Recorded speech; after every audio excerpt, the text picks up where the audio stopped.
في الفيديو بتاع النهارده هنتكلم مع بعض عن احسن 10 افلام مصريه جم خلال 2024. السنه اللي كانت مليانه افلام مصريه سواء في السينمات او في المنصات، وحقيقي كان في كميه افلام كتير جدا. بس المهم كده اخترت لكم النهارده احسن 10 افلام من وجهه نظر الشخصيه، افلام حلوه هتستمتعوا جدا بيها وانتوا بتتفرجوا عليها. عشان كده جهزوا نفسكم كده، الفيديو جميل ولطيف كده. وما تنساش بقى لو الفيديو ده عجبك انك تعمل لايك للفيديو، لان ده بيساعد ان الفيديو يوصل لاكبر عدد من الناس. ويلا بينا ندخل بقى على الفيديو بتاعنا على طول. اهلا بكم في فيديو جديد واستمرارا بقى للسلسله اللي بدأناها الافضل في 2024. النهارده زي ما اتكلمنا كده في المقدمه دي، افضل 10 افلام مصريه جولنا خلال السنه، واللي حقيقي كانت سنه مليانه جدا. في افلام استبعدتها وافلام ممكن اقول كانت حققت ايرادات وانا ما ذكرتهاش خالص ولا هنذكرها في الفيديو ده، زي فيلم شقه. غير طبعا في افلام كتير جدا اساسا نزلت خلال السنه، افلام ممكن تكون عجبتكم، فعشان كده هستنى برضو القائمه بتاعتكم. بس خلونا ندخل في القائمه بتاعتنا بتاعت النهارده على طول. واول فيلم معانا ورقم 10 في القائمه بتاعتنا هو فيلم السر. الفيلم اللي جانا من بطوله احمد السقا وحسين فهمي، غير نجوم تانيين كتير كانوا موجودين جوه الفيلم زي صبا مبارك مثلا. واللي حقيقي الفيلم ده انا ما كنتش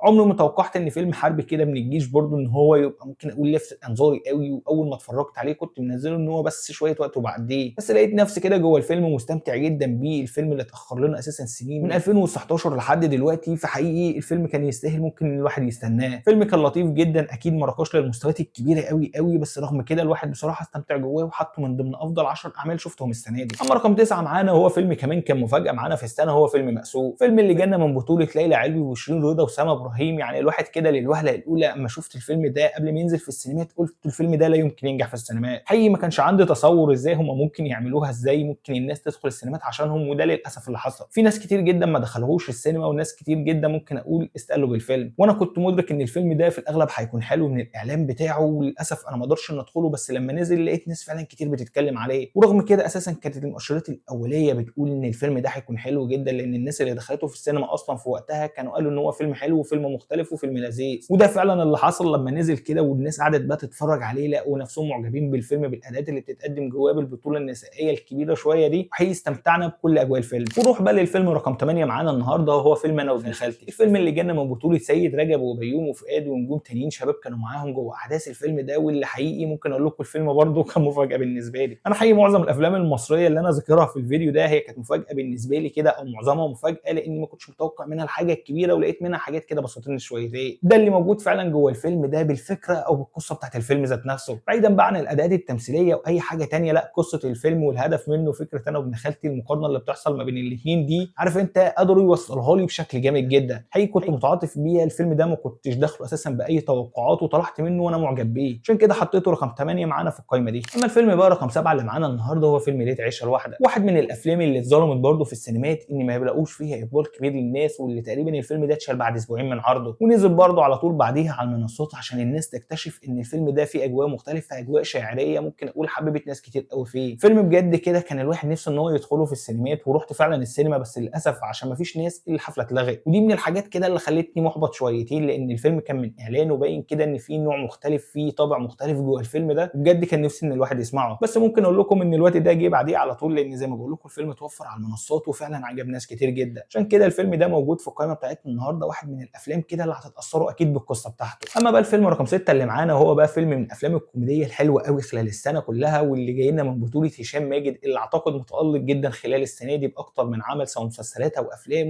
وفيلم اكس مراتي، الفيلم اللي حقيقي كده اول ما اتفرجت عليه في اول تجربه ليا ممكن اقول ضحكت شويه، بس قلت الفيلم ده مش قد كده. بس لما رجعت وشفته من جديد لقيت نفسي كده معجب بيه اكتر، بحبه اكتر. لقيت كده فيه افيهات، لقيت فيه مواقف كتير جدا ضحكتني بشكل كبير قوي. الفيلم ده حبيته بصراحه من المشاهده الثانيه والمشاهده الثالثه، بس المشاهده الاولى ما كانتش بالنسبه لي احسن حاجه في الدنيا. عشان كده حطيته في القائمه دي، عشان اقول لك لو انت كنت زي كده ما حبيتوش من اول مشاهده، شفت ان الفيلم ده مش قد كده، لا اديله فرصه ثانيه يا معلم واتفرج عليه، هتلاقي نفسك كده بتضحك في مواقف اكتر. ونيجي دلوقتي بقى التوب 5 المسلسلات المصريه اللي جت معانا خلال السنه، واول فيلم فيهم وهو ولاد رزق الجزء الثالث. الفيلم اللي اعتقد ان معظمكم ممكن يحطوا اساسا على راس القائمه دي ان ده احسن فيلم شافوه في السنه، بس بصراحه بالنسبه لي انا شخصيا ما كانش احسن حاجه في الدنيا. ممكن اقول لكم ان التصوير طبعا كان عالمي، ممكن اقول الصرف كان باين فيه قوي، بس القصه لا تزال هي يا جماعه. عشان كده بصراحه كانت حاجه محبطه بالنسبه لي اني ما لقيتش مثلا جديد يتقدم، وبرده كنت محبط من شويه حاجات كانت بتحصل جوه الفيلم كده غير منطقيه. بس طبيعه الحال كده الفيلم طبعا لا يخلو من المتعه والاثاره اللي هتخليك كده لازم تعجب بالفيلم، وان انت تحطه من احسن 10 افلام في السنه، وحقيقي يستحق تواجده في المكانه دي. ورقم 4 معانا بقى، ونرجع تاني لهشام ماجد وللافلام الكوميديه، فيلم فاصل من اللحظات اللذيذه، بس المره دي بقى مع هنا الزاهد، اللي عملوا لنا فيلم كده كان لطيف قوي، الواحد استمتع بيه بشكل كبير قوي. انا ما كنتش متخيله. بجد فكره بقى الاكوان الموازيه في السينما المصريه انا ما كنتش متوقع انها تتعمل تطلع لذيذه، وفكره مختلفه عن اللي الواحد بيشوفه في الافلام الاجنبيه بصراحه. العالم الموازي اللي خلقوه، الطريقه اللي كانوا بيتعاملوا فيها مع بعض، حتى الناحيه التانيه كان في شويه مواقف كوميديه عجبتني وضحكتني قوي، وحاجات تانيه كتير كانت موجوده جوه الفيلم حقيقي اتبسطت بيها وبشويه الاداءات، وحتى في قفله الفيلم كده كنت برده مبسوط بيها شويتين. ودلوقتي بقى جه الوقت اللي هنتكلم فيه عن احسن 3 اعمال في السنه، والفيلم رقم 3 اللي معانا اللي ناس كتير حبته واللي ناس كتير شافت الدراما اللي فيه كانت خارقه، هو فيلم الرحله 404. منى زكي لما رجعت بالافلام في السينما كانت راجعه بفيلم درامي قوي جدا، شفنا فيها نجوم مساعدين زي محمد فراج زي محمد ممدوح، غير نجوم تانيين ظهروا خلال الفيلم. حقيقي الفيلم برده كان فيلم درامي تقيل جدا، فيلم زي ما بتكلم كده عجب ناس كتير، جاب فلوس في السينمات برده كتير وناس كتير اعجبت بيه. بس ده يورينا كده الجانب الدرامي اللي في القصص بتاعتنا، ان احنا لسه عندنا حاجات ممكن ان احنا نقدر نقدمها، وكمان لو اشتغلنا على القصه اكتر واكتر هنطلع بحاجات جامده جدا. اما بقى الفيلم رقم 2 في القائمه بتاعتنا هو فيلم الهوى سلطان. فيلم كده رجعنا المشاعر زمان لافلام زمان، اللي هو تحس كده فيلم فعلا هربان كده من سنين فاتت. بجد الواحد وهو بيتفرج عليه على المشاعر وعلى الاداءات اللي بتتقدم فيه كنت معجب تقريبا بكل حاجه فيه. كفايه اقول لكم برضو ان بهاء سلطان بالاغنيه بتاعته، الاغنيه اللي مكتسحه الدنيا دلوقتي، انا من غيرك والليله دي كلها، بصوا عاملينها بطابع وبشكل جميل قوي. حقيقي الفيلم حبيته يستحق ان هو يبقى رقم 2 معانا في القائمه بتاعتنا، وده بسبب حاجه واحده بس هي مفاجاتي في الفيلم الاول. يعني الفيلم الاول ده لو ما كانش مفاجاه كبيره قوي انا كنت ممكن احط هو مثلا متاخر شويتين. فيلم بقى رقم 1 واحسن فيلم في السنه بالنسبه لي هو فيلم الحريفه، اللي جانا في اول السنه خالص في شهر يناير، واللي حقيقي محدش كان فينا يتوقع ان مجموعه الشباب دول اللي بيترأسهم نور النبوي ان هم هينزلوا اساسا في السينمات وان الناس هتتفرج عليهم. لكن فجاه كده كل الناس بتتكلم عليه، الايرادات بتزيد واحده واحده لدرجه كده ان هم وصلوا لتوب 10 ايرادات في السينما المصريه كلها. فيلم زي ما بقول لكم كان مفاجاه كبيره، وعشان كده هو يستاهل المكانه بتاعته لاحسن فيلم في السنه لابطال شباب وناس كده ما كانش حد حاطط عليهم امل. ده بوجهه نظره الشخصيه كده، عشان كده انا حطيتهم في الاول. انتوا ممكن تكونوا مختلفين معايا في القايمه ودي حاجه اكيد برضو اتفرجتوا على افلام اكتر، شفتوا حاجات ممكن تكون احسن بالنسبه لكم، فعشان كده هستنى ان انتوا اللي تشاركوني في الليله دي كلها. اولا كده تقولوا لي رايكم في القايمه اللي انا حطيتها، وبعد كده تقولوا لي القايمه بتاعتكم تشاركوها معايا، تكتبوها لي تحت في الكومنتات. ويا ريت تقولوا لي ايه احسن فيلم عموما اتفرجتوا عليه السنه دي، ايه الفيلم اللي ابهركم واللي كان مفاجاه بالنسبه لكم كبيره جدا. هستنى اراءكم وتعليقاتكم في الليله دي كلها تحت في الكومنتات زي ما بقول لكم. بس بقى عموما لو وصلت لحد هنا اتمنى انك تكون عملت لايك، لانه فعلا بيساعد للفيديو. ويا ريت بقى لو ما كنتش مشترك معانا واول مره تشوفني يا ريت تشترك معانا في القناه، شرفني اكيد انك تشترك، واشوفك بقى في حلقه جديده او ملخص جديد.